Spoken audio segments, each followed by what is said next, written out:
What it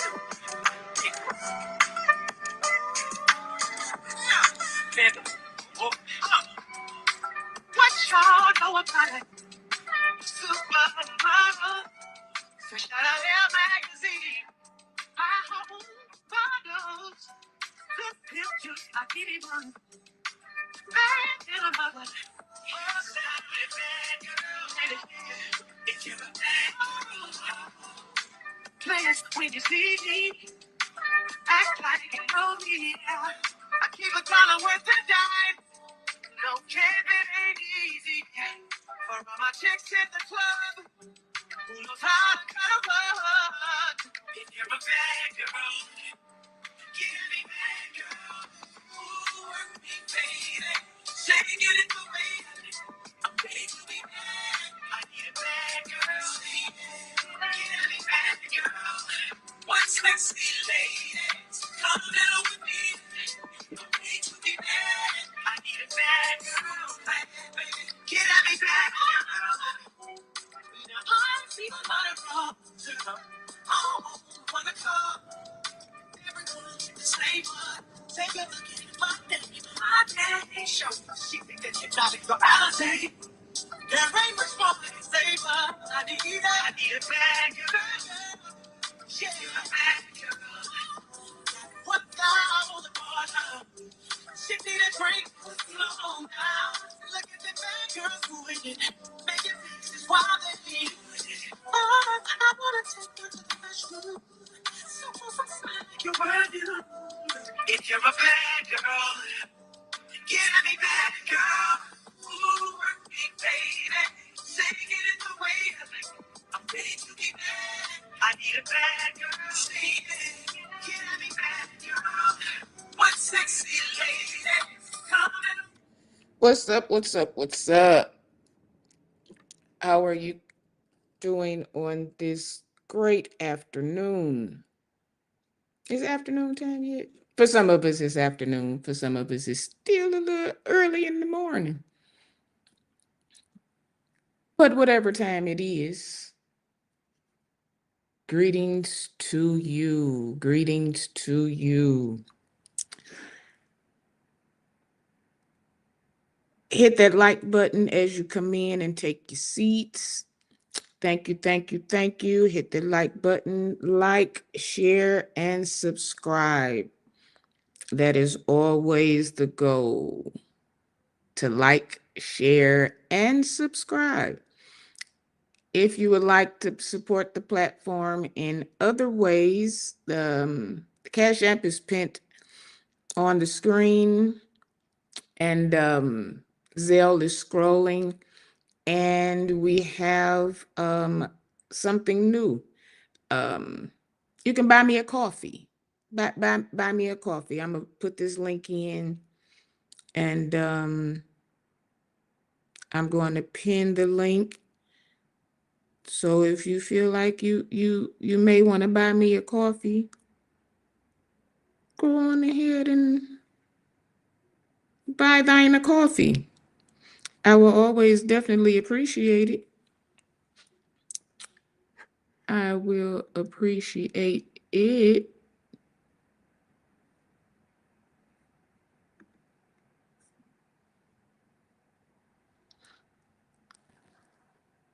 So let's get started. And I I'm really not I'm kind of bothered that we are still talking about this dress. How how is a piece of clothing gotten this much attention? How? How how is it? I'm really trying to understand how this dress is still being talked about. I have heard pastors and bishops calling Dr. Carey every name in the book but a child of God.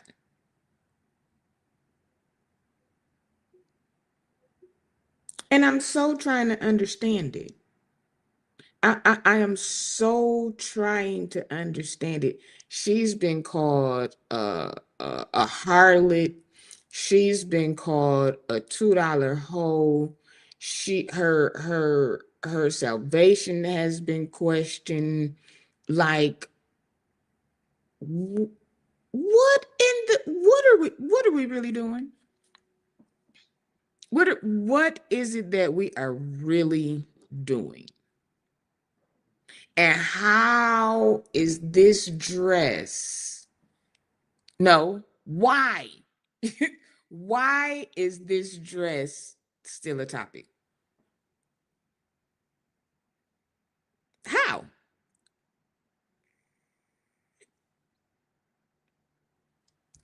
How can please Jesus? Please tell me how this dress is still a conversation. And what is the conversation? What really is the conversation? It was a dress, not worn to church. Okay? So again, where is our problem?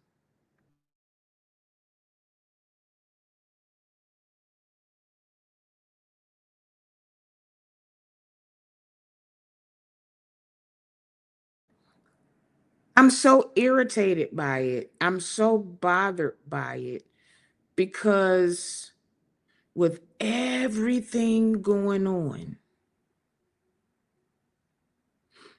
with everything going on, this is what we're talking about.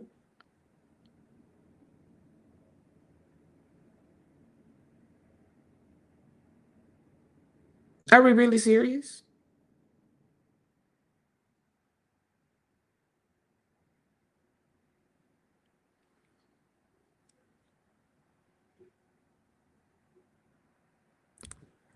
Like, let's let's be adults. Let's be accountable for our own. But standing in the pulpit talking this way is sad.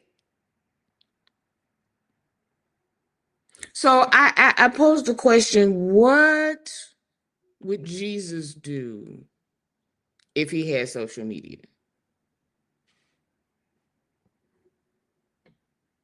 What if Jesus was living right now?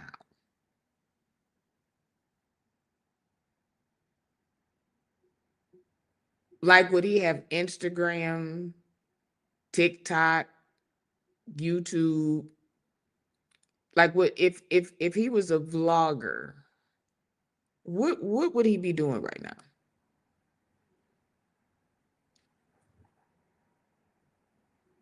Let's say if Jesus had either or Facebook, Instagram, TikTok, or YouTube, what would he be posting? What's up, Cruiser? What's up, Cruiser? What's up, Cruiser? I was listening to you earlier. I I love it. You stay right here.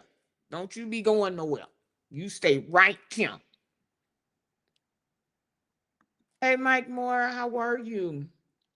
Thank you for coming over. Thank you for coming over.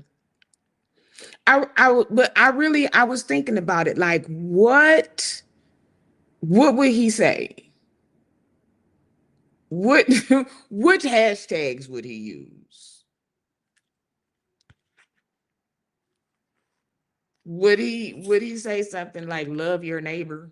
Hashtag love your neighbor.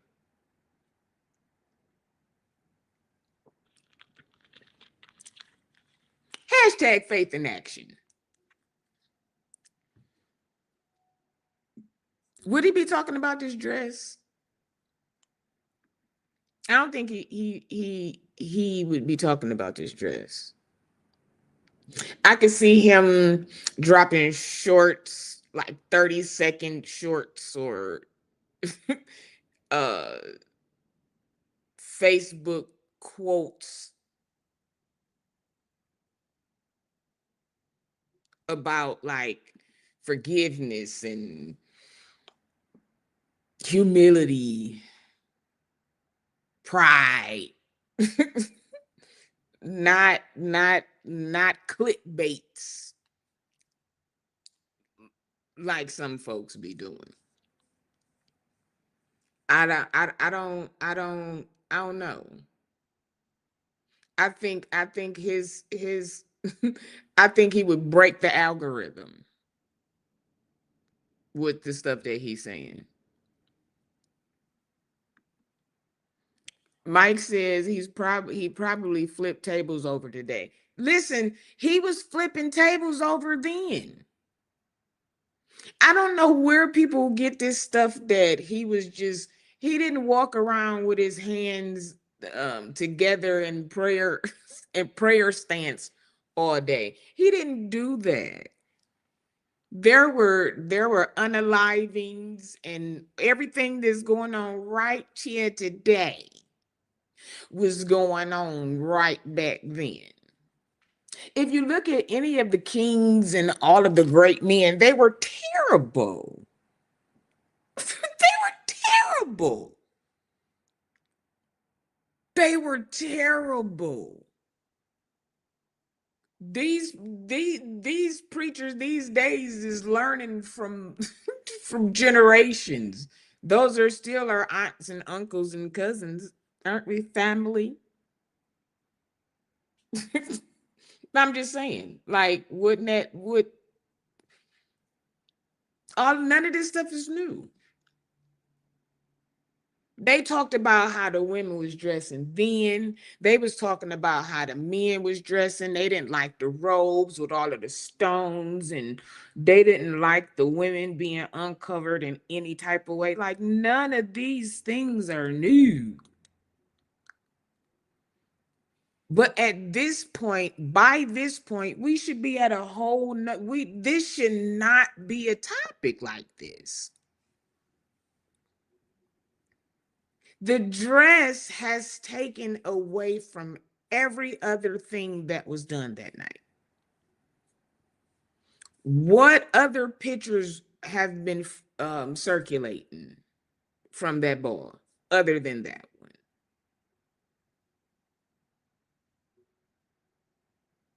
The goal that they were there for. That's what we need to talk about. No, nobody really cares. And I think that the part that people are talking about, it's the way that the quote unquote Christians are responding to it. Mike, listen, and I woke up today and I'm like, okay, so are we really still like there are pastors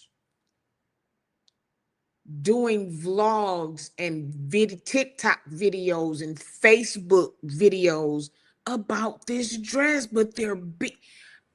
The ones that's talking, I promise you, y'all should just hey, this one sit this one out. Sit this one out. If I'm gonna ask the question, if Jesus was alive, which social media do you think he would have? Twitch, YouTube, TikTok,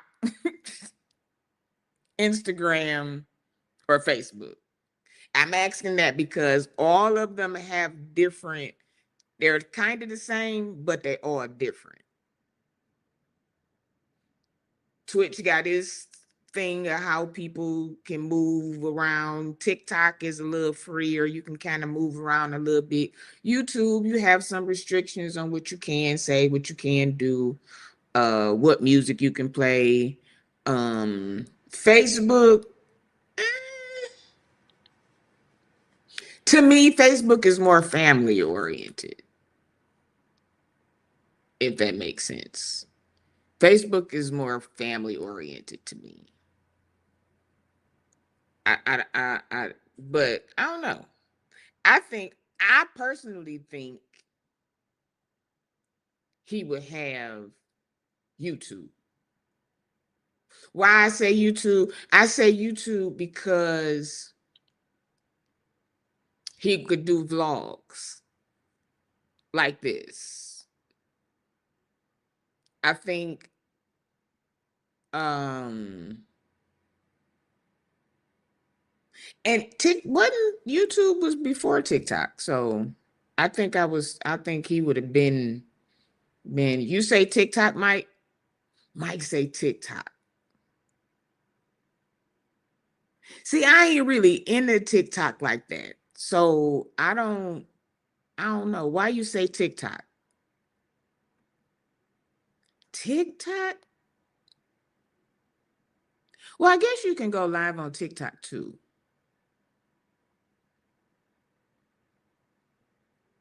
Don't you got to have a certain amount of subscribers or something to go live on TikTok? Let me see.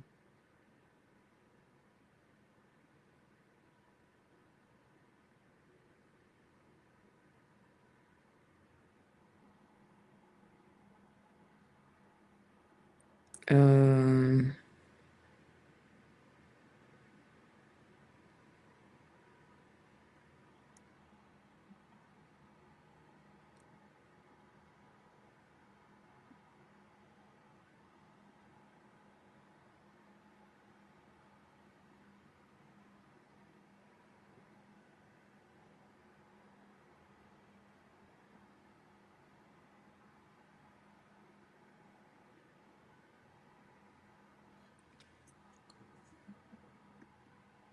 nine. Cruiser, you say nine?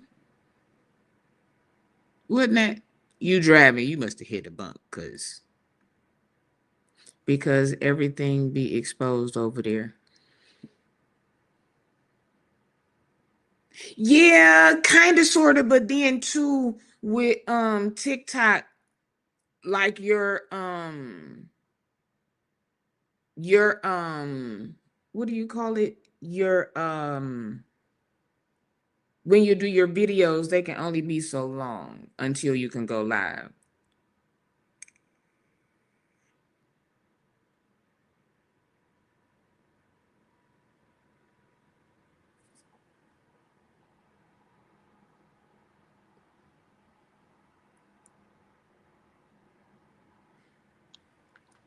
I don't know. I'm gonna ask Chat GPT. Let me see. I'm gonna ask Chat. If my Alexa was plugged up, I would ask her. Let's see. If Jesus was alive today, what social media platform would he be using? Y'all hit that like button while Chat GPT gives me.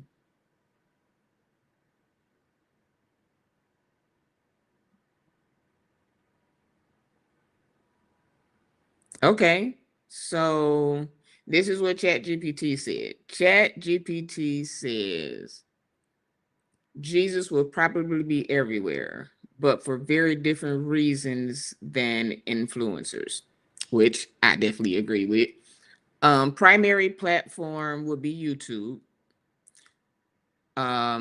It says long form teachings, sermons, debates, Q&As, live streams from hillside, streets, and public spaces.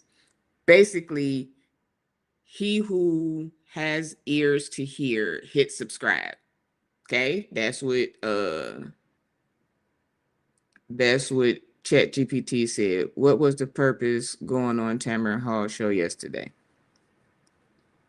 Um, I believe they were going on there anyway. And I don't believe that that's what they were actually going on there to talk about. But because it popped before they came on there, why not talk about the hottest subject? That's a smart host.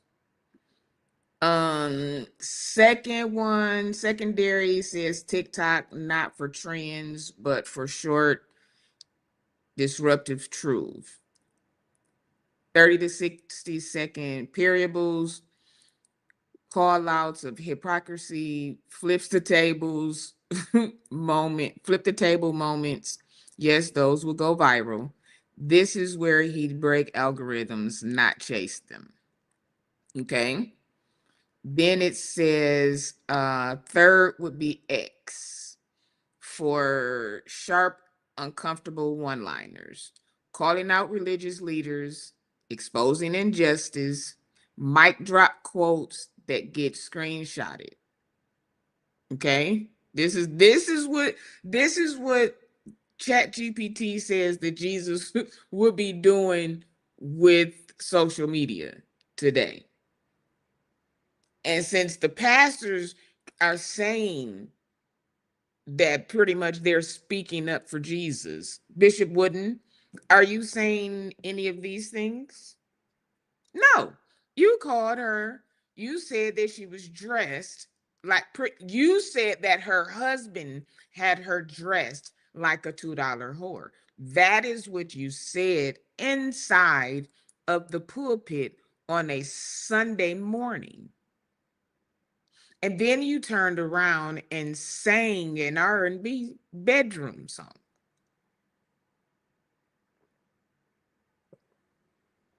Okay? Then you have Earl Carter who came up and called her a harlot. Did he call her a harlot? What? Then you have people saying that she's supposed to repent. What in the Sam hell is she repenting for? Yeah, Tamara Hall. Listen, whatever it is, honey, we was gonna talk about this book or whatever y'all about to do. We about to pop this first, and then we'll get into that. That's smart move. Smart move.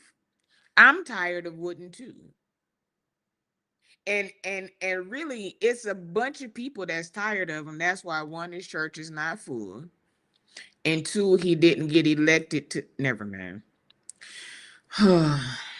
Okay, so let's move on. Um, I don't think he'd be posting opinions.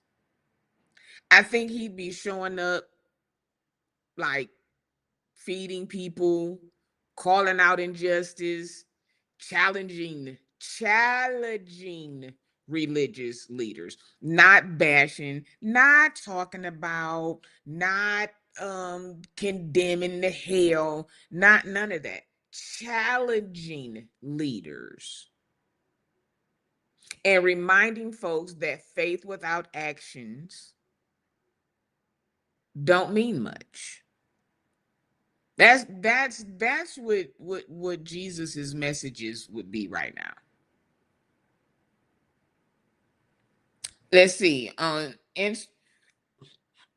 Instagram it says less selfies but more moments with the marginalized, visual storytelling, behind the scenes of real life, not polish, no filters, no branding kits.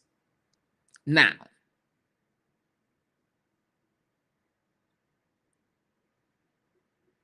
I, like, Okay, so what issues do you think Jesus would be talking about today?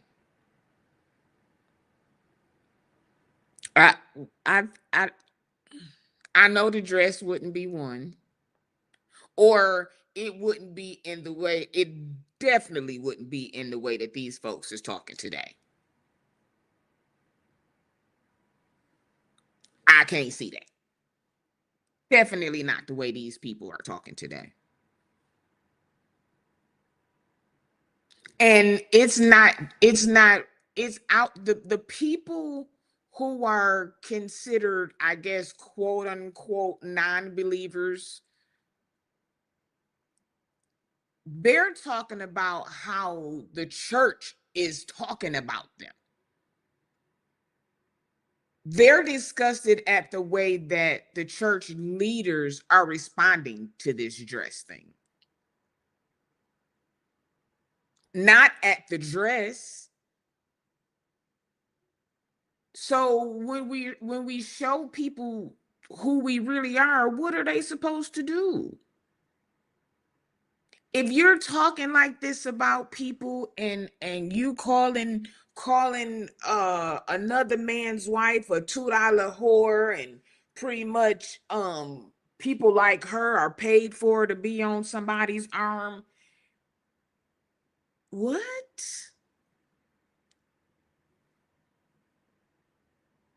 What? And that's of God.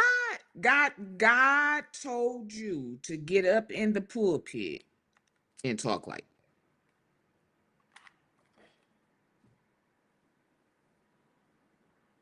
You must have been asleep. That was a bad dream. What did you eat that night before you went to sleep, Bishop?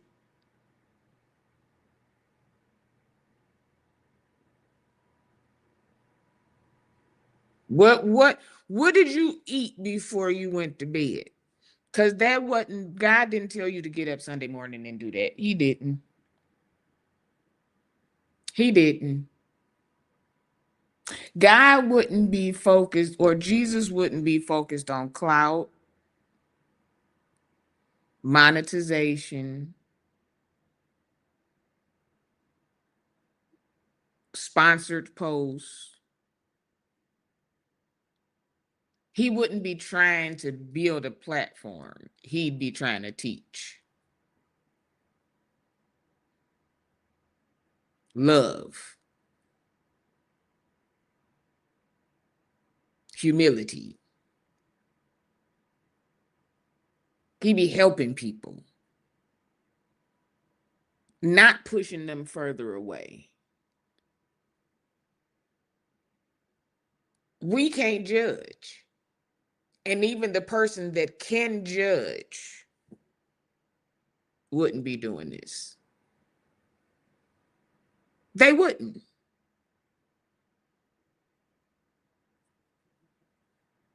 They wouldn't.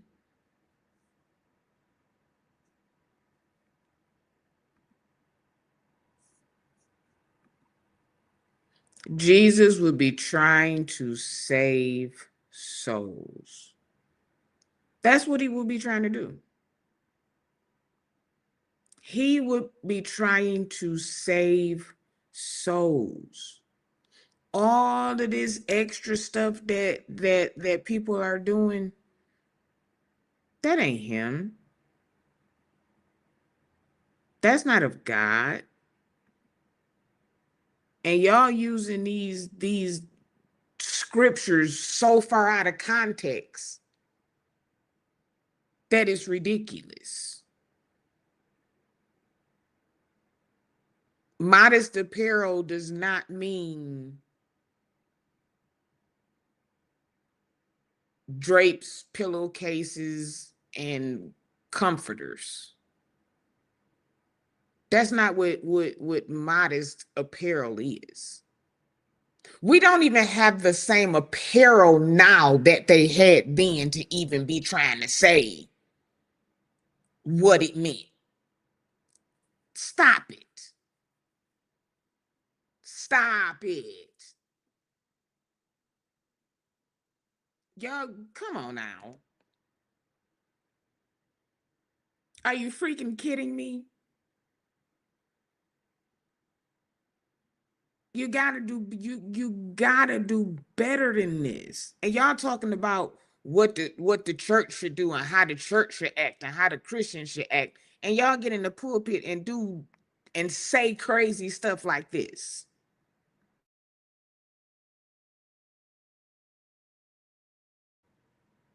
What bishop gets up in the pulpit and calls any woman, referring to anybody, a $2 whore?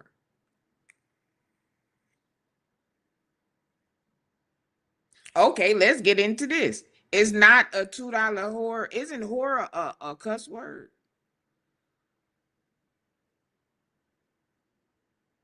Wouldn't a whore be considered a cuss word?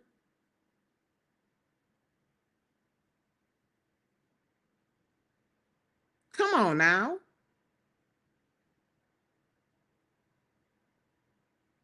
You gotta be you can't you just can't.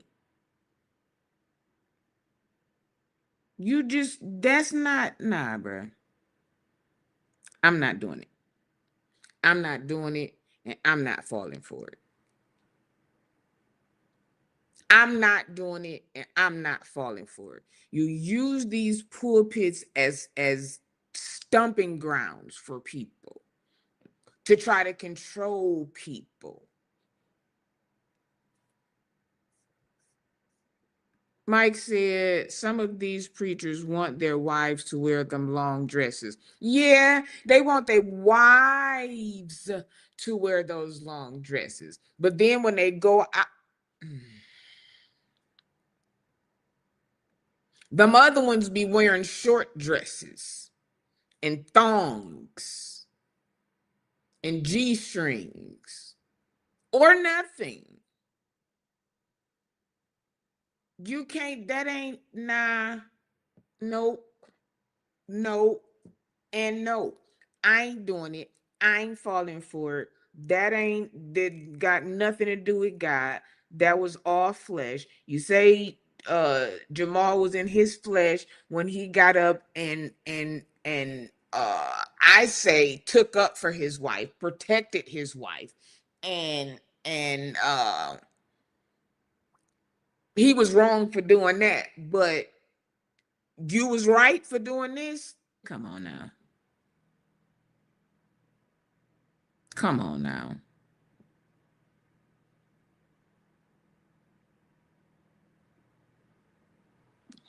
Come on now. That ain't gonna work for me.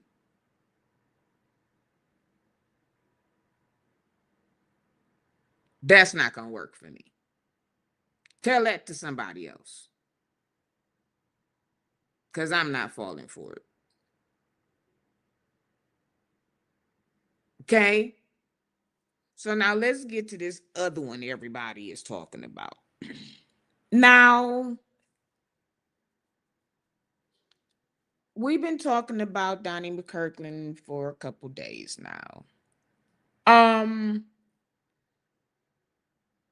I did see something and I read it and I was like, okay, what is this? Like, he ain't really said nothing. So I did say the other day on St. James show, I was like, this ain't nothing. And everybody was like, no, it is something. Now, because I'm a real person, I can I can I'm not never too big to apologize. So I'm going to apologize for my statement and say that I was wrong. At that time, I had not read too deep into it. And I told somebody, I said, after I saw the year 2013, I pretty much stopped reading. I tuned it out. I did. Um, Another reason that I was kind of iffy about it is because anything that has to do with essay or um great or anything in that area,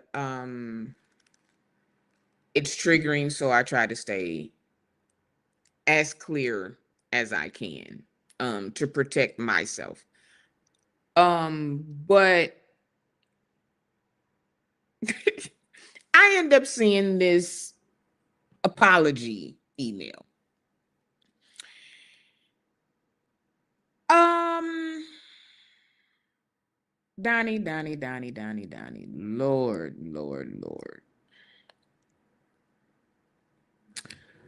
Um, First things first, he apologized again, which meant they had had this conversation already. Um, Saying that you are the epitome of a dirty old man means that you're aware. Um, you named what you did to him. Um,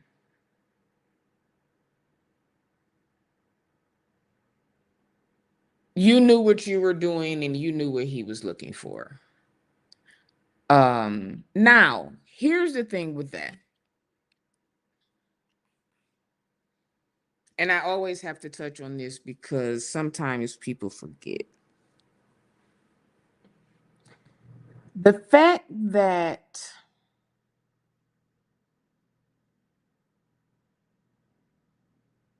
how do I want to say this?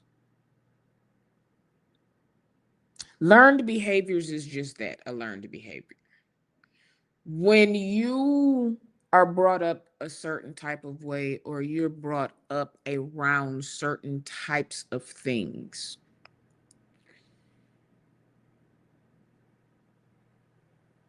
they become normal. It's normal to you.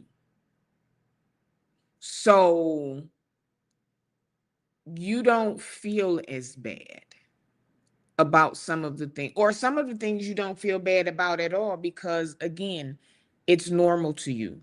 It's what everybody around you does. So you don't feel like it's wrong because there has been no chastising about it. There has been no correction. There has been none of that. And again, this is what you're around. This is what you see. This is what you grew up around. This is what was done to you. So you know firsthand. And if you feel like nothing is wrong with you, then of course nothing is going to be wrong with anybody else. Let's just be real about it. Um, and I say that because this isn't the first time, this isn't the second time, this isn't even the third time. This has happened time and time again. And again, until something is brought to your attention, you don't feel like anything is wrong. So, yes, sometimes things have to happen. And now, just because it's brought to the forefront, if nothing is done about it, it's going to continue to happen. Okay, so you have one incident, it's swept under the rug, you get popped on the hand, you go ahead on. It happens again, you get popped on the hand, you might get scolded a little bit more, and then it happens again. Then you may get a lawsuit or something, and then you sweep that under the rug, that's paid off, that's gone, and then it happens again because nothing has been corrected. Your circle has not changed.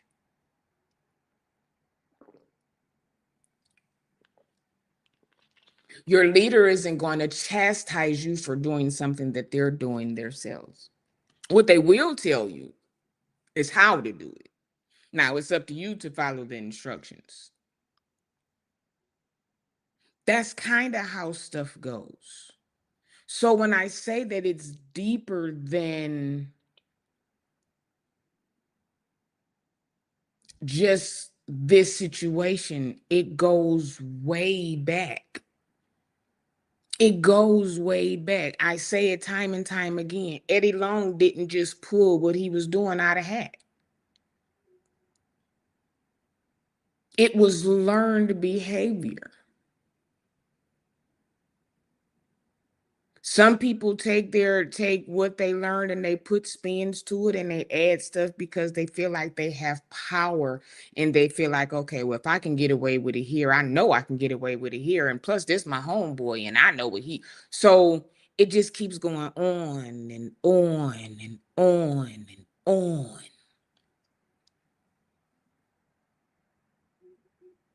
Reading this apology email was cringe because I see the patterns.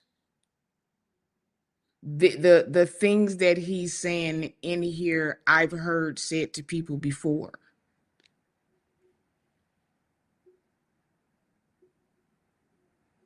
That's how they do. Hey, yeah, I offended you. I went too far. I did this, but still let me be your leader. And sometimes in doing that, you fall right back into the same pattern. Now, here's the things, these are the things that I did want to talk about that I don't like.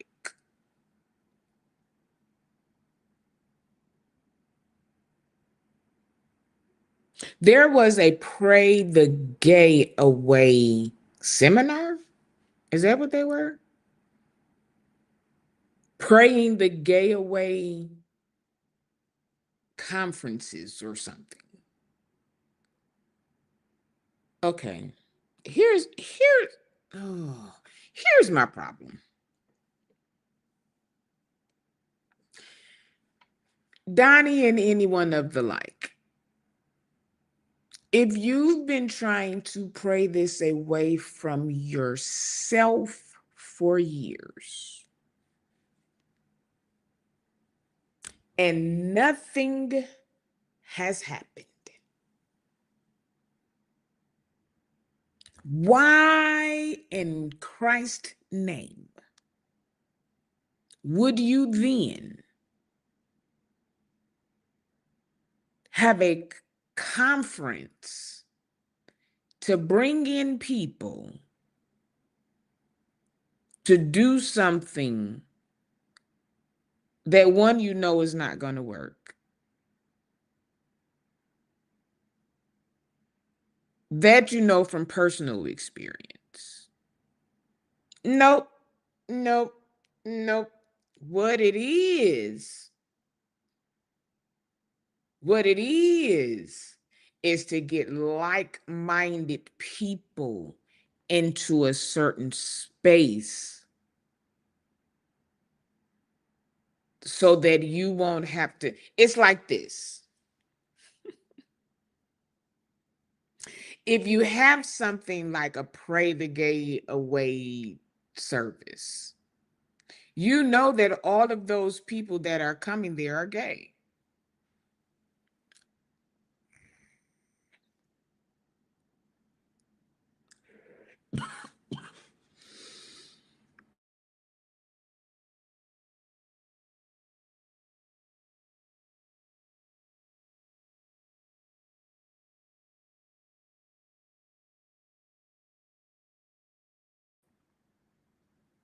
Which means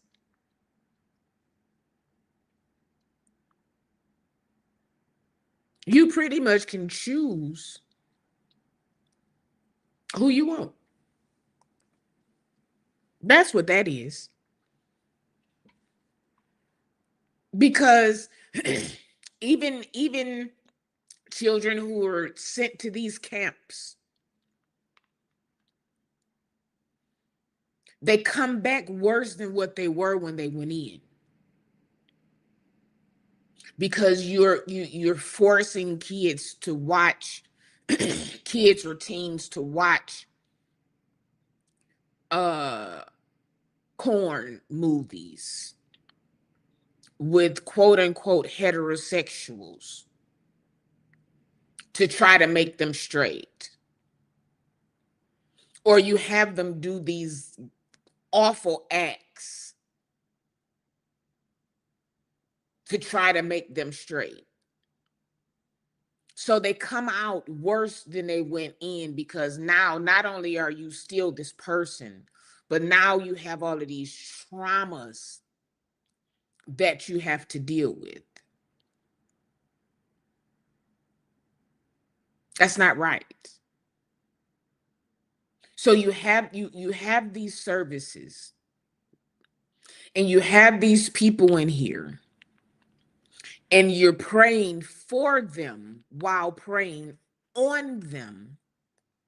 And then after this conference is over and nothing has changed about them, then you've already picked out a good number of them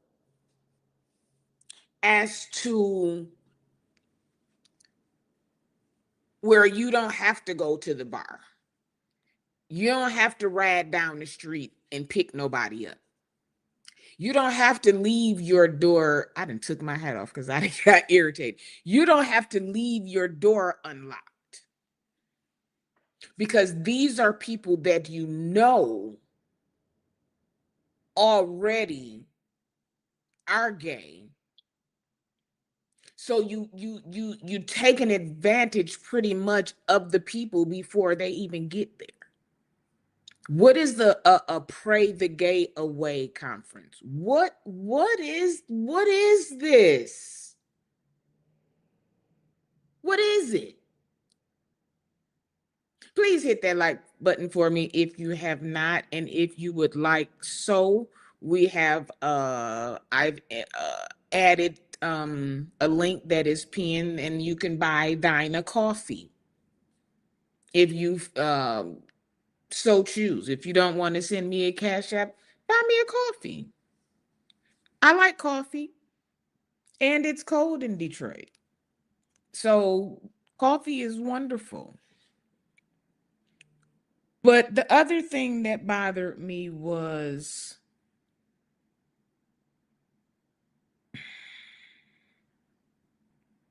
how do you ask someone that you know you have taken advantage of to still be their leader? How do we do this? How do we do this?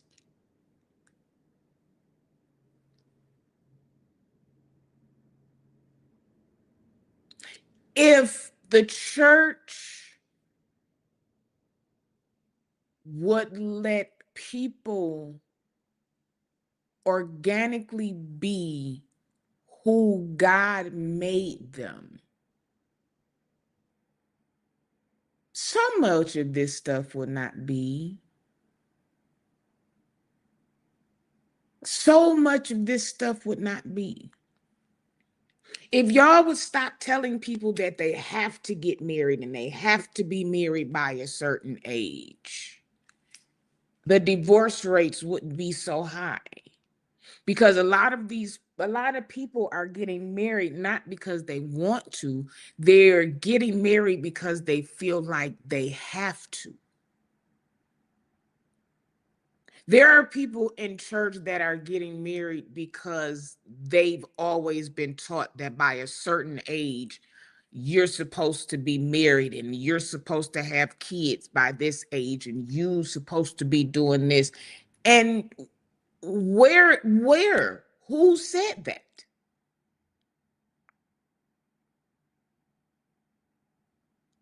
Because the Bible says be in a family way. That, how does that mean married and pregnant? How are we coming up with this?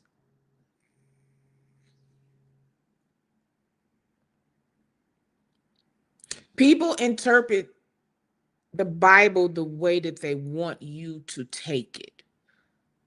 This is why it is so important to read the word for yourself. If you don't read the word for yourself, people can tell you anything.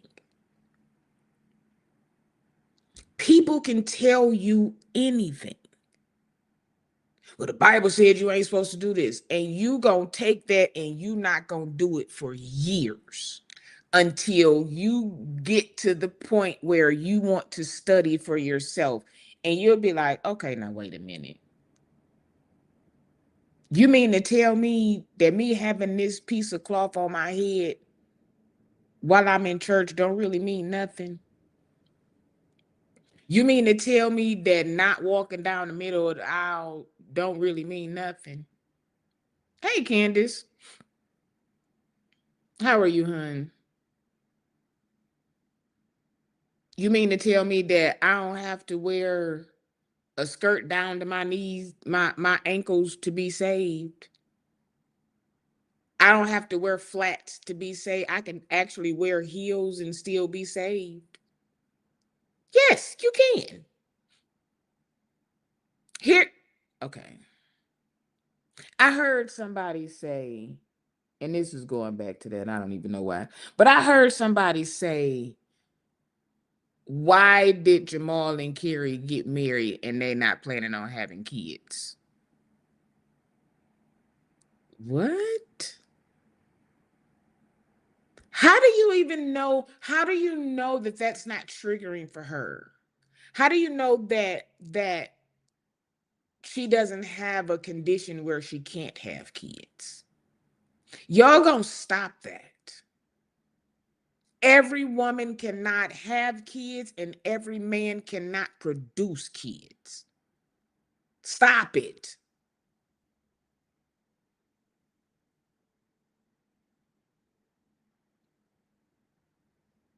If this man is same gender loving, let this man marry or be with the same gender. Then we wouldn't have apology letters like this. We wouldn't have apology emails saying that I'm too old to be like this.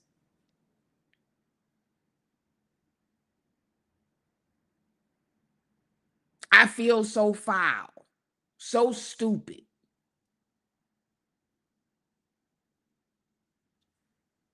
He wouldn't be saying these types of things.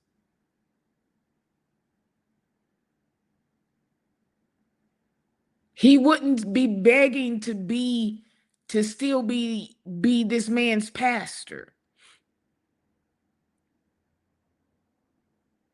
He wouldn't be saying stuff like, I hate being lonely and alone.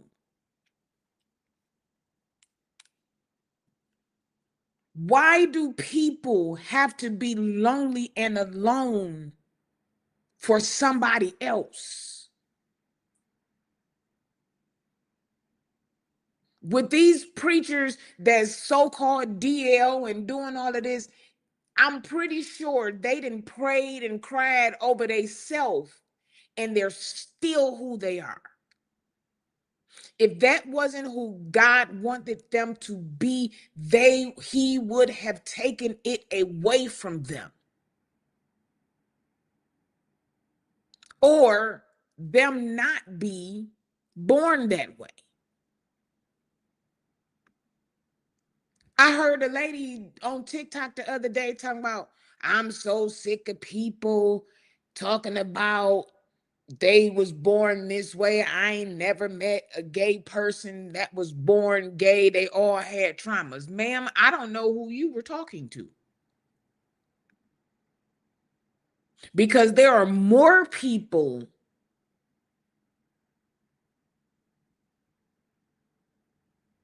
that have not suffered trauma than that have.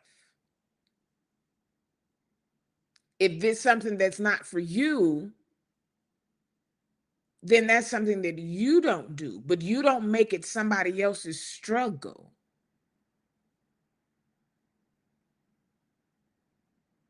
You don't drink at all. You feel like somebody that has a couple glasses of wine or a beer a day is struggling. They're not struggling. They're having a drink. Now, because you may have a shot and end up drinking the whole fifth, that don't make that the next person's struggle. Because you can't fit in a certain dress and you can't wear certain things, don't put that on somebody else as their struggle.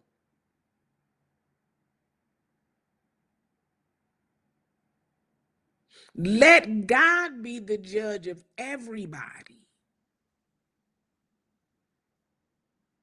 I'm sure Donnie and people in his position or of his caliber, they're afraid to lose record deals. They're afraid to lose their audiences. They're afraid to lose money. They're afraid to lose bookings. They're afraid to lose all of these things, but then they lose themselves. So you have the money, you have the notoriety, you have your music playing on the radio, you're going on this talk show, you going on this radio show, you're ministering in at this conference, and you're preaching at this, and you go home and you're miserable. You ain't going home with none of these people,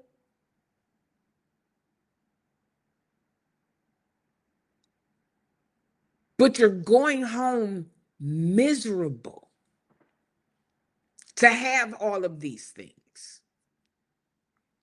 I don't want them that bad.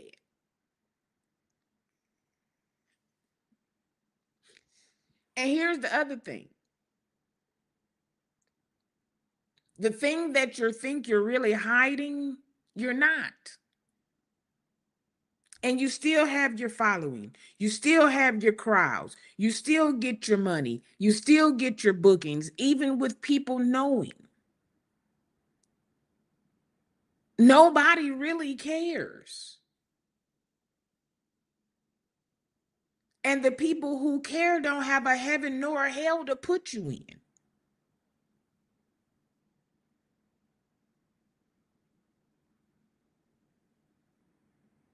But if people would let people be who God called them to be, who God made them, and not who we want them to be, we'd be okay.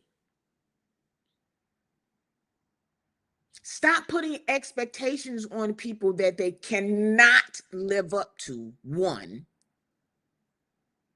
God didn't put on them. Two, and that you won't do. Three.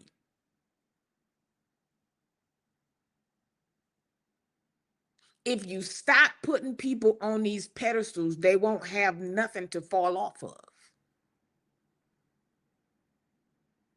That, I think I need a cash app for that.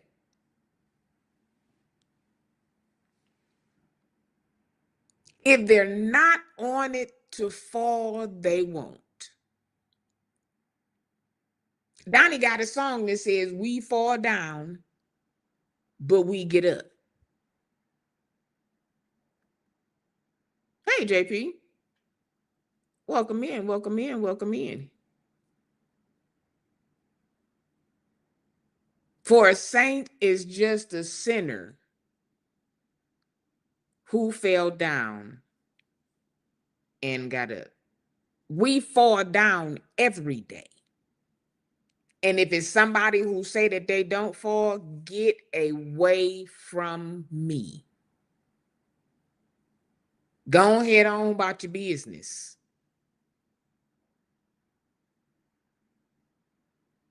But how are we so much like Jesus? And how are we so trying to get there? And how are we so, oh, and you treat people like crap? The Bible says, God asked the question, how can you love me? this much, whom you've never seen, but can't love your brother that you see all the time.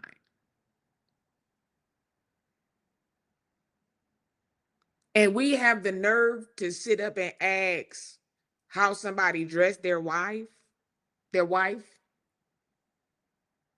or how someone was dressed in the pulpit. How about this?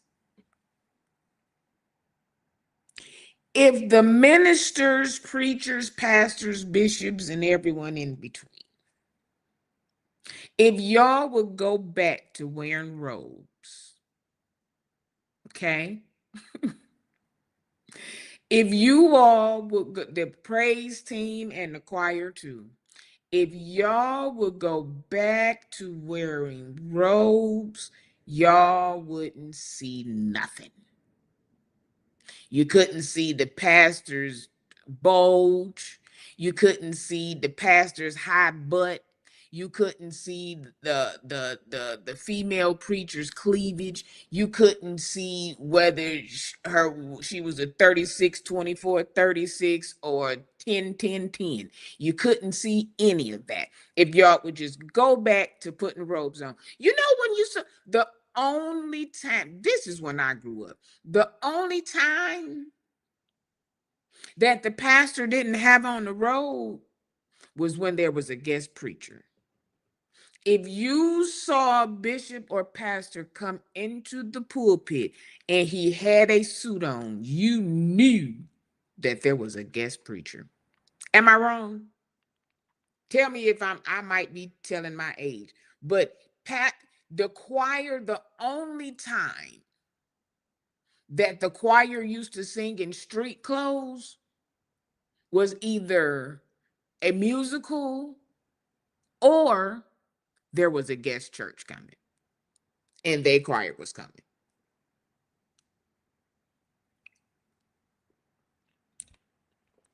You wasn't catching no choir in street clothes. They hardly didn't want you to wear your street clothes up under your robe. Come on now. You didn't do that.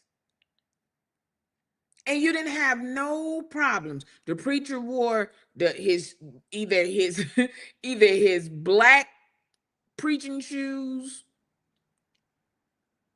or he might have had like black, brown, and blue preaching shoes to match his robe.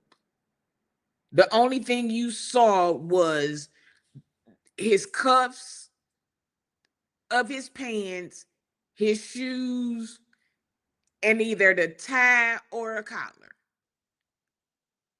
You didn't do all of that.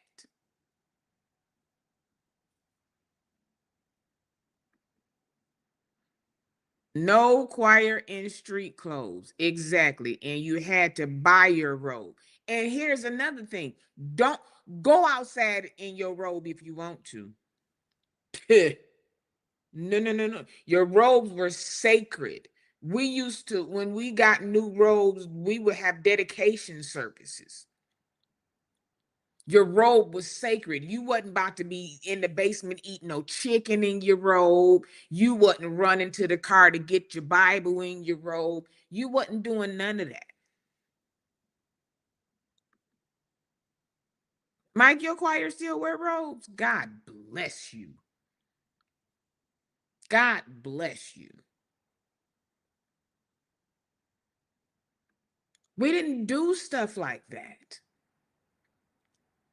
We didn't do stuff like that.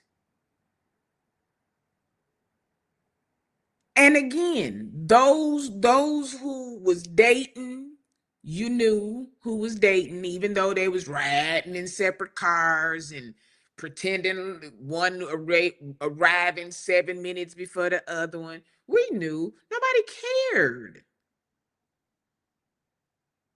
She sang down and he played the organ good. Nobody cared. We knew that Jack and Jimmy was together and they lived together. and one played the drums and other sang the solo. We didn't care.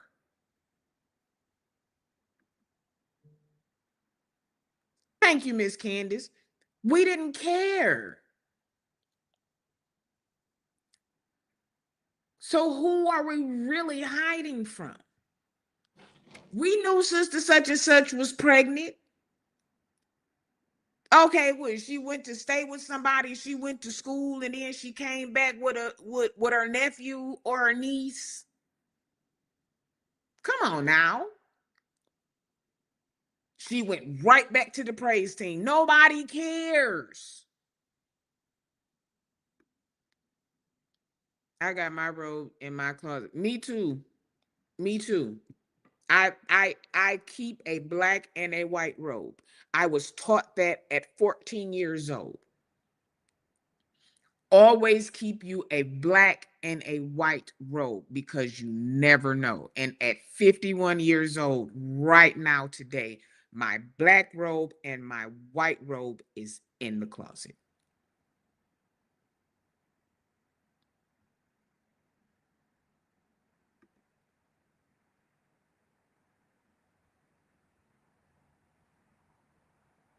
Come on now.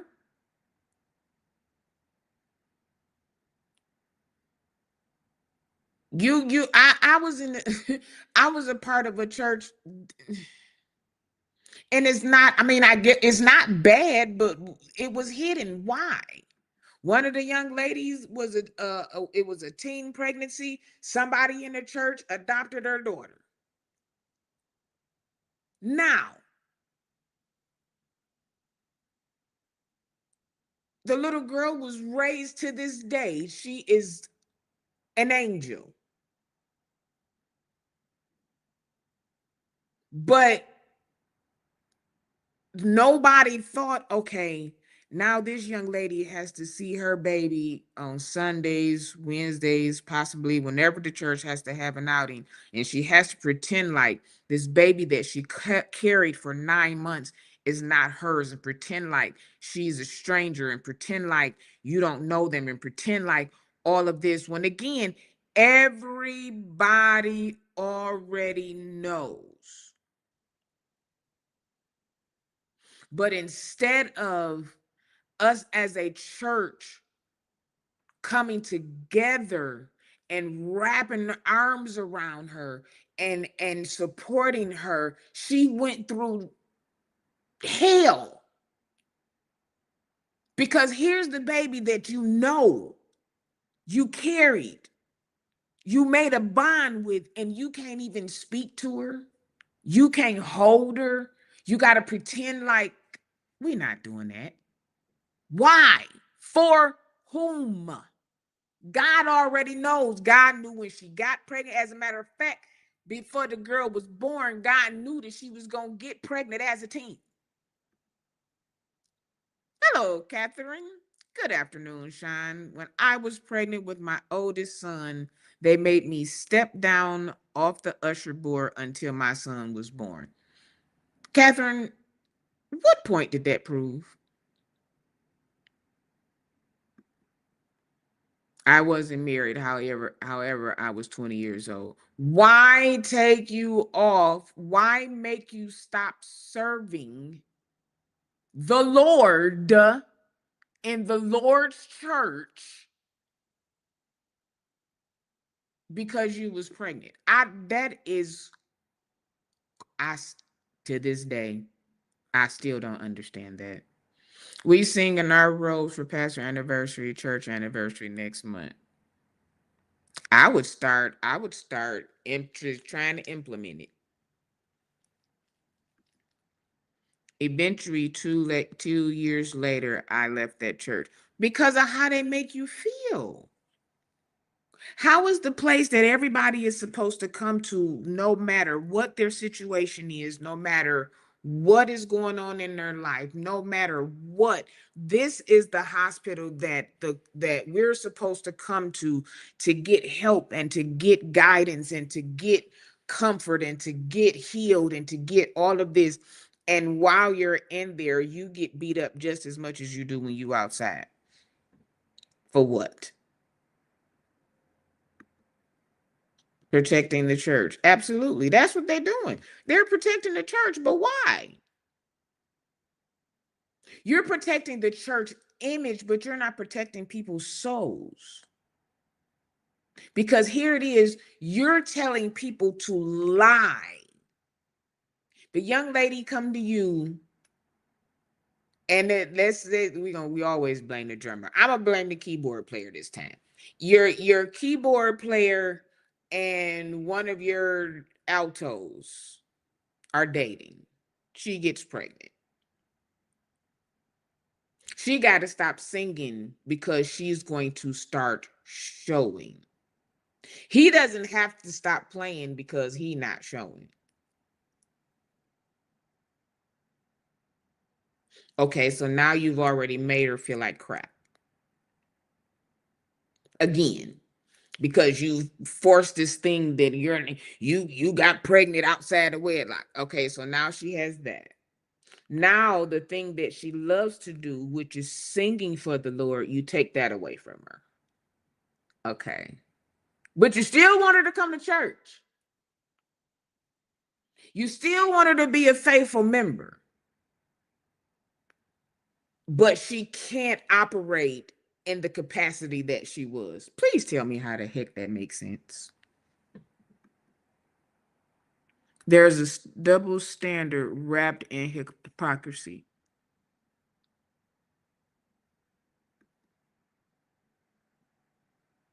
The females always get scrutinized. They do it to the males sometimes. They made me sit down off the praise team because this guy said I was bothering him.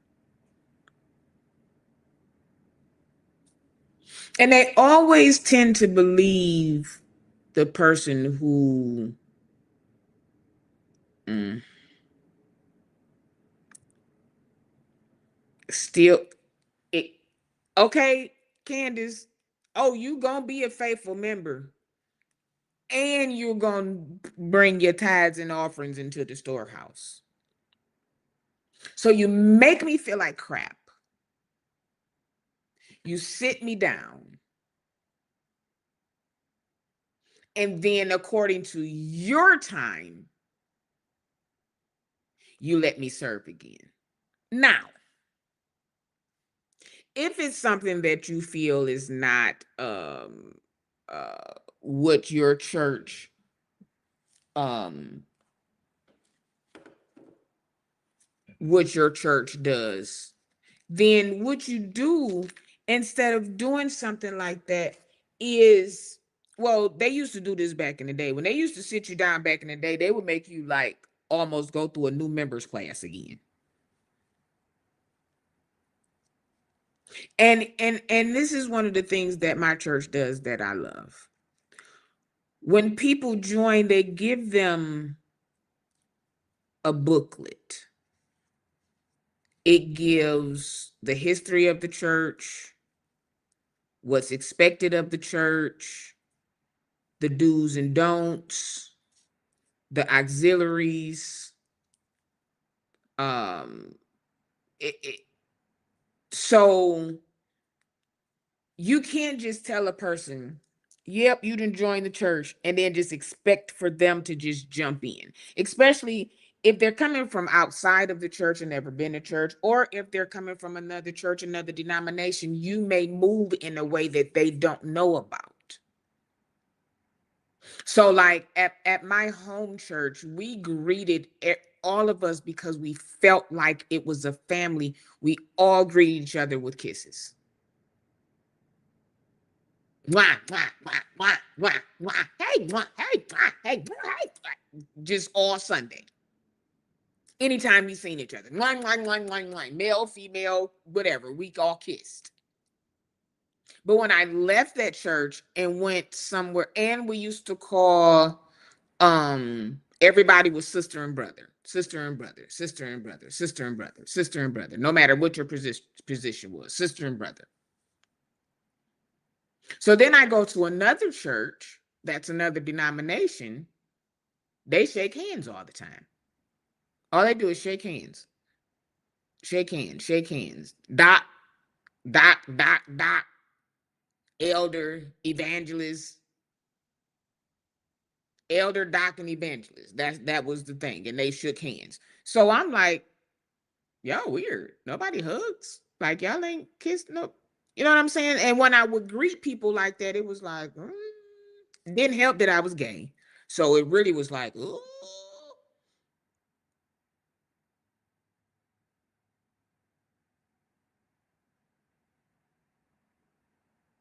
So if you don't teach people, then how do people know? But there's nowhere in the Bible that says if somebody gets pregnant, sit them down.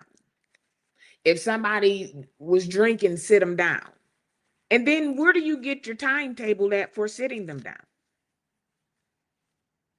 Is it a book that says, okay, well, if they was drinking, they get 4 weeks. If somebody get pregnant, the man got to sit down for 90 days and the woman got to sit down until after she has her baby. Like, where do we get this stuff from? Instead, if you feel like this is for me, and this is just for me, I think churches should stop trying to steer away from the sex topic. Stop making it taboo. Stop making it so wrong. Stop making it so demonic. If you do that, then a lot of the stuff wouldn't be, because it's just like a baby. You tell a baby, I don't know how many times, don't touch the fire. Don't touch the fire. Hot, hot, hot. You probably the first 2 years of their life, you probably said hot more than you said their name. And still out of curiosity, they go and touch that fire. When my son and daughter did it, I said, I told you. I told you. I'm not going to baby you about something that I told you. This is why I told you not to do that. You can't just keep saying hot, hot, hot, hot, hot, hot. No, don't touch this because it's hot. If you got to fake it and touch the and they'll know, okay, if I do that, that's gonna burn me. That hurt. That looked like that hurt. I don't want to feel that. But no, we just say don't have sex. No, what you do is, hey, listen, you're young. Your body's going to do some things. Because the truth be told, they didn't play with themselves before they let anybody else play with them. We just gonna be real with that. So they know what the sensation is. That's natural. I went to school for that. Child care development, I went to school for. And they taught us never to make a child feel ashamed of their bodies. Because most kids play with themselves. We all did it. Our kids, our grandkids, everybody else, they either did it or gonna do it. But what you do is tell them, this is your body. This is this part. This is what this does. This is what this does. When their boobs start growing, you just go and buy them a bra. You don't tell them nothing about them. You just go and get a bra. There are sensations in your nipples. This is going to do this. This is going to do this. Give them condoms. Hey, this is how you use this, just in case you may do it, because truth be told, it's going to happen. But we want to pretend, nope, my kid ain't having sex. I told him that you got to be married. You got to be married. You got to be married. You got to be married. Well, hell, everybody ain't getting married.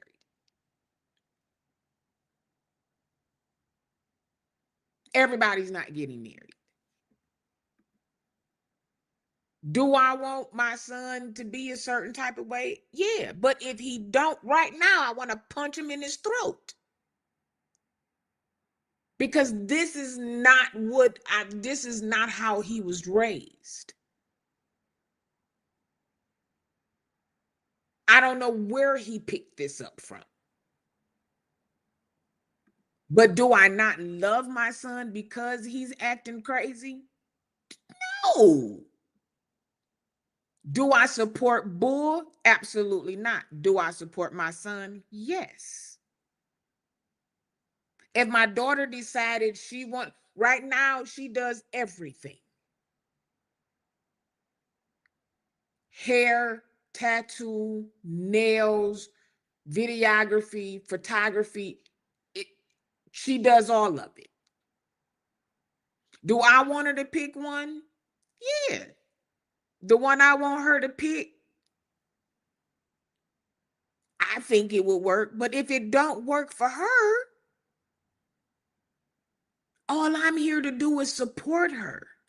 I'm not about to talk about her or dog her because she's not doing what I think that she should do. And I think that's what the church does. If you're not doing what they want you to do, then you're not the it person. You're not in the in circle. You're not this. You're not that. Don't have people join the church and then that's it. You let them join the church, you give them a Bible, and you send them on their way. Keep coming to church. That's what you tell them. Come to church, come to Bible study. What to do in between the praying and the church service on Sunday to Wednesday? What do I do from Sunday to Wednesday? And then what do I do from Wednesday to Sunday?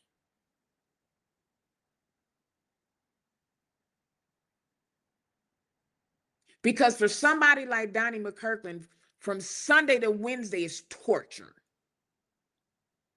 He already said it. He feels alone.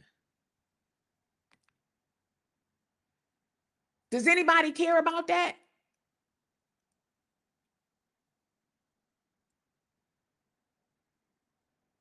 If he can say out of his mouth, I hate being lonely and alone, but I have to go through it. Why does he have to feel lonely and alone because of what other people feel?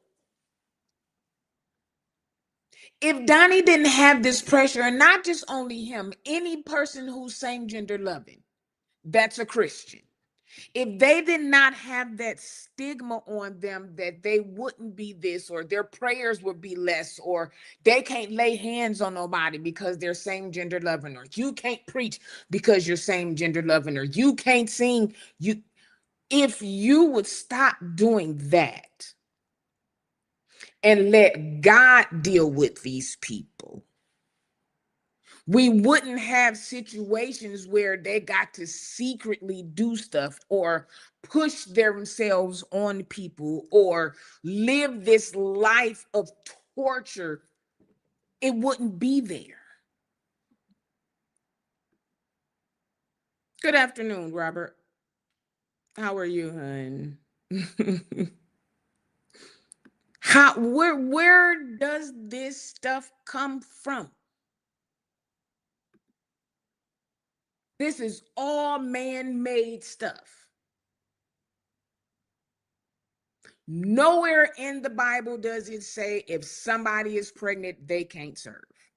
As a matter of fact, Jesus told the people to go and get the lady who was caught in adultery, and then said in front of everyone, he who is without sin cast the first stone. But then you got these preachers and pastors and bishops who can get up in the pulpit and do that kind of stuff. Donnie and others alike have to go through feeling like nothing, feeling like nobody to keep other people happy while they doing what they doing. Come on here now. While they doing what they doing, you gotta have what you doing. Come on, y'all gotta stop that.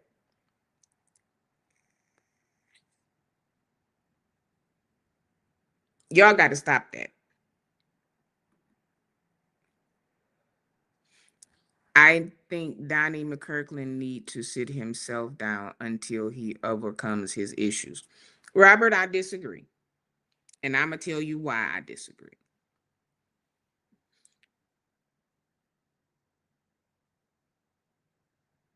I disagree because the issue that people feel like he has is not going to be overcome the way people want it to be. If Donnie and those alike was not supposed to be in the pulpit preaching, God would have made sure that they were not in the pulpit preaching. God is all powerful, almighty, all knowing, all everything. So he could have stripped him from the church if that was God's will. What I think Donnie needs to do is live in his truth. Stop all of this trying to hide from people, again, that don't have no heaven nor hell to put you in. Because while you're at home, lonely and alone and suffering, God sees you.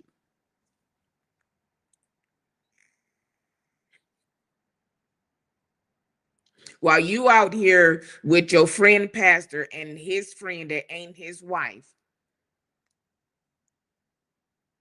when all y'all leave the dinner and they go back to the hotel, you got to go back to the hotel by yourself. Why?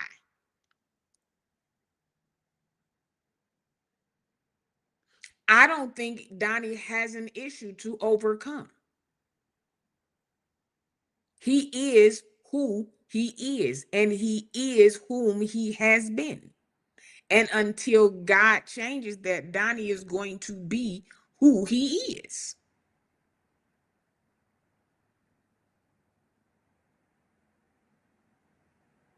People have more of an issue with Donnie being who he is than he really does. There are some that may agree, and then there are some that may disagree, but everybody has their opinion. I don't think Donnie has an issue. His issue is it him hiding himself from humans.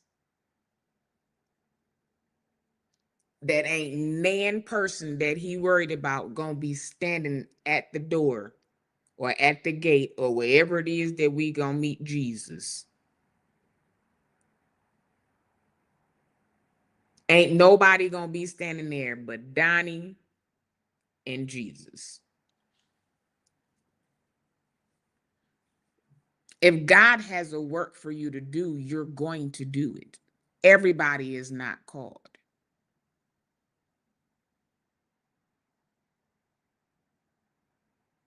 If God felt a certain way about Donnie being the type of being the way that he is, his songs wouldn't travel the world.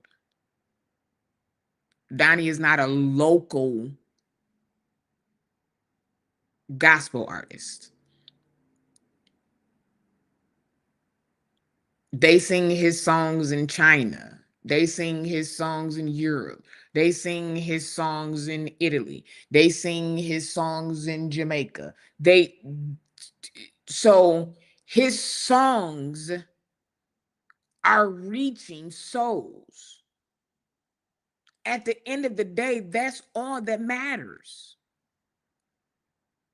Who people sleep with is humans' issues, not God's. Because God knew who you was going to sleep with before you was even thought about.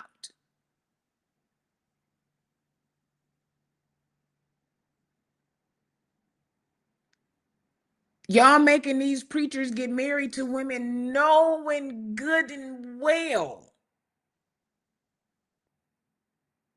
that they are not interested in women. Oh, doc, you got to get married before you turn 30. You got to be married before. What man don't want to be married? What woman don't want to be married? Everybody don't want to be married. Everybody don't want to have kids. Some people physically can't have kids.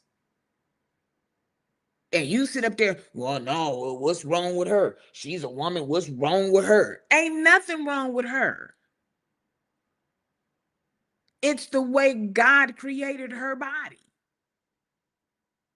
Doc, you 35, you ain't got no little kid, you ain't got no seeds running around here, you ain't got nobody to carry on your name, you ain't got nobody. He can't. He physically cannot produce children. So he's less of a man. She's less of a woman. Where are we getting this stuff from? These are traditions that have been passed down, and because we keep passing them down, we feel like they're right. All along, they're wrong.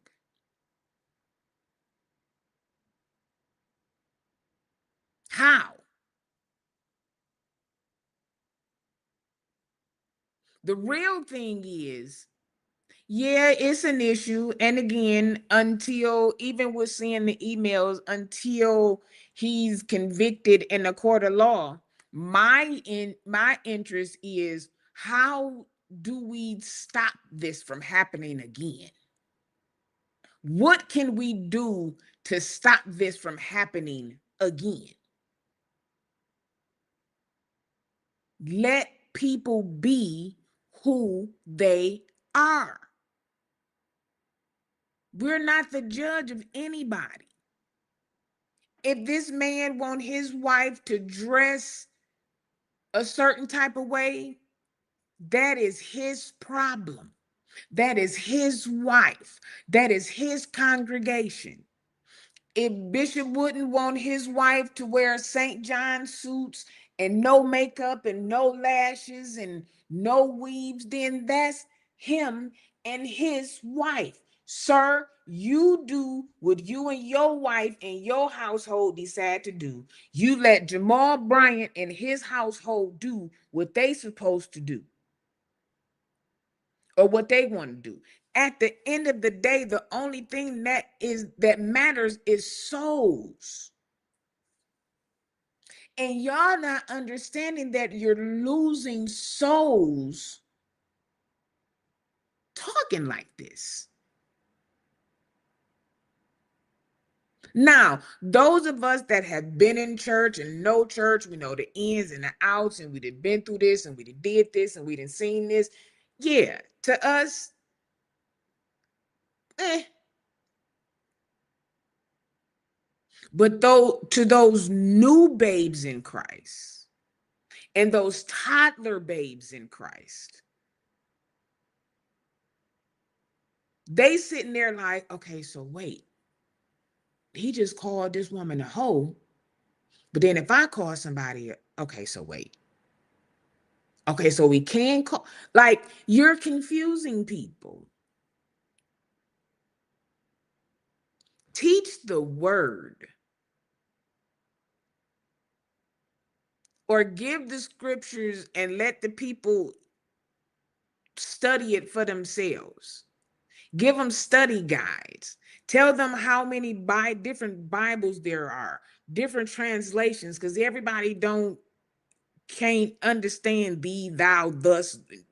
Everybody can't understand that. So tell them there's a parallel Bible. There's a uh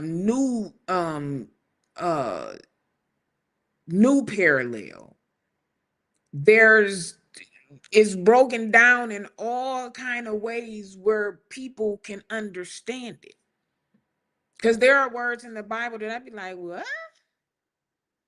So I went and got me a parallel Bible. Break it down to me like a 3-year-old. We don't have a right to throw Jamal Bryant wife, Dr. Carrie Turner, under the bus. We don't. We have no right to hey, prophetess Tarsha, I watched you last night. I was sitting here and I was like, it's something I've been meaning to watch. So I watched Scam Goddess last night. Shout out to Tarsha Global. She said what she said. And I saw something in that video um of that service when he got robbed that I never saw before. And I was like, oh, what? What? Hello, Sean in chat. Sean is headed to 1,000 subscribers. Am. I am. Let's get to that 1,000 subscribers. We almost there. Let me see where we at. 911. That is where we are. Okay. So all we have to do is get 89 more subscribers to be at 1,000. That's it. That's all we got to do to get to our 1,000 subscribers.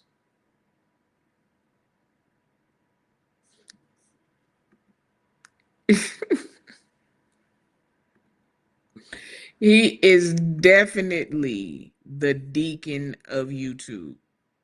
I listen, you can always get an encouraging word from Robert, no matter when it is, no matter what time of day it is. You can always count on Robert to say something inspirational. He's always encouraging. Um, and feels like, if he feels like he has done anything to upset or harm you, he will apologize. There we go, you guys. We are going to get to that 1,000 subs. We are almost there. We are almost there. We are 89 subs away. 89 subs away. Okay. So if y'all could like, share, and subscribe, that will get us to that 1,000 subscriber. And I actually have something for the 1,000 sub. Uh, because when I get out, I'll know who it is. Now don't be making no other pages to try to win the gift. Now you can make another page to get some subs in, but I need you to go on both of them pages and and support. Share. Support is more than monetary. Yes, who does not love monetary gifts? But supporting is liking. Supporting is sharing. Supporting is subscribing. Supporting is inviting people to the platform. So yes, you can do Cash App. You can do Zelle. And then I have the new I'm gonna call it my tip jar. That is my coffee tip jar. It's pinned in the comments. You can buy me a coffee or two, however you see fit. But yeah, that's my thing with the whole Donnie McKirkland. Again, until courts say otherwise, he's innocent. Even though the emails say what they say. But here's an interesting part that was in this email that nobody has said anything about. Um It says in the email that all that the accuser wanted to do was sleep together and hug occasionally. And he also said on one of the videos I saw that he felt a connection to him. And then he also said that he is now proudly living his life. That right there kind of rubbed me because I said, now you're doing this and you're accusing him of doing these things. But now you are in one breath, you're so happy with your life now, and then in another one, it's like, oh, woe is me. I don't know what to do. So I'm kind of torn with the accuser. I've never want to discredit or say that it's not true or anything like that. I'm never going to say that, especially as a victim. I will never say that. But at the same time, while this was going on, you seem to be okay.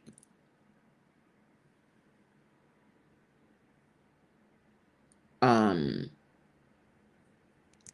so again, that's not to say that what happened didn't happen or to downplay it in any fashion, but you were okay with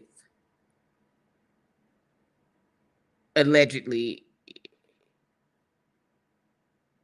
anything but the intercourse. If I'm reading this right. Now if I read it wrong, I have no problem with coming back and saying that I was wrong. But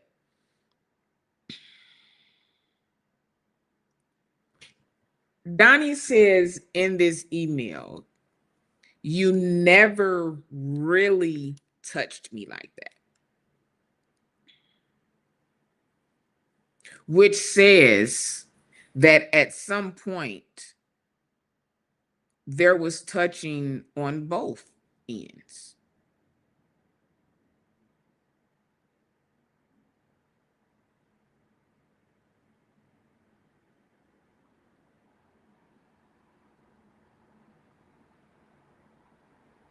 So you did some kind of something. So maybe you were giving off the wrong vibe. Or maybe because I do know people that use those opportunities. I know someone who was okay with everything until something that they asked for was not given.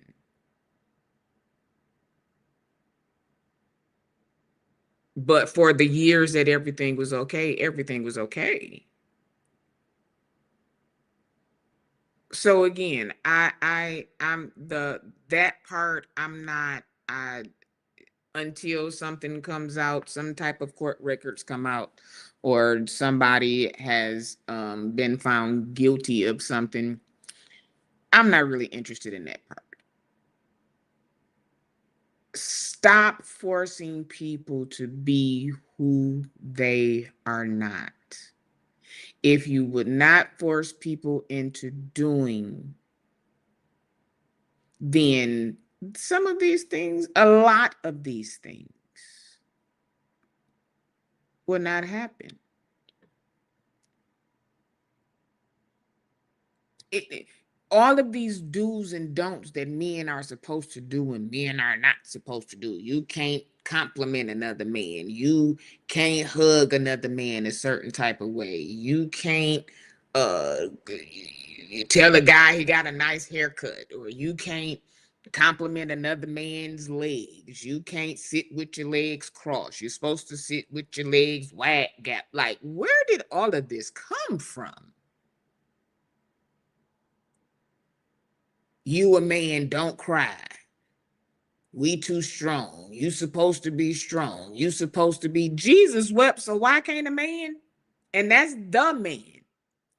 So if the man can weep, why can't the man weep?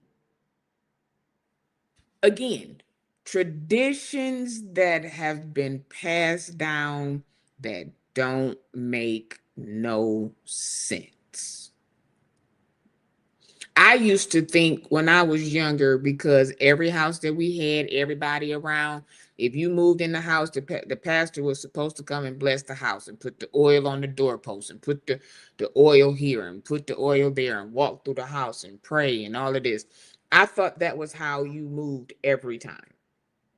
And I would not move in the house unless my dad came and prayed. And it got to this one point where when I moved, I didn't. And he was like, well, you're not going to have me. I said, nah, I'm okay. And to this day, when I go to my parents' house, there's oil somewhere. I can see it dripping. But the last three houses, that did not happen. And my house was okay. You got to have standards. Everybody has to treat you a certain way when they come in your life. They don't give you the love and respect you deserve. Don't let them in, period. Men have to cry. Tears are cleansing for the soul. But the men have been taught you don't cry, you don't show emotion, you don't. That's why so many angry men walking around, because they got so much held on the inside. And then if they want to be a certain type of way, they gotta have that. And then if they like certain types of things done in the bedroom, then they got to deal with that. So then that makes them have to go out and get it in secret. And it's just too much, child. Let people be people. Let people be people. Well, that's my time. I've held y'all long enough. Thank you for sticking and staying. Hit that like button on your way out. If you have not, subscribe. If you have not, invite someone. If you have not, comment respectfully as always, and I will respectfully respond. Cash App is pinned on the screen. Zelle is scrolling below, and pin is the way for you to buy me a coffee if you so see. um but those are the ways to give. Like I say, support is more than monetary. I'm going to say this again. Support is more than monetary. So shout out to StreamYard for having this platform and letting us be able to come to you guys loud, live, and in color. That's my time.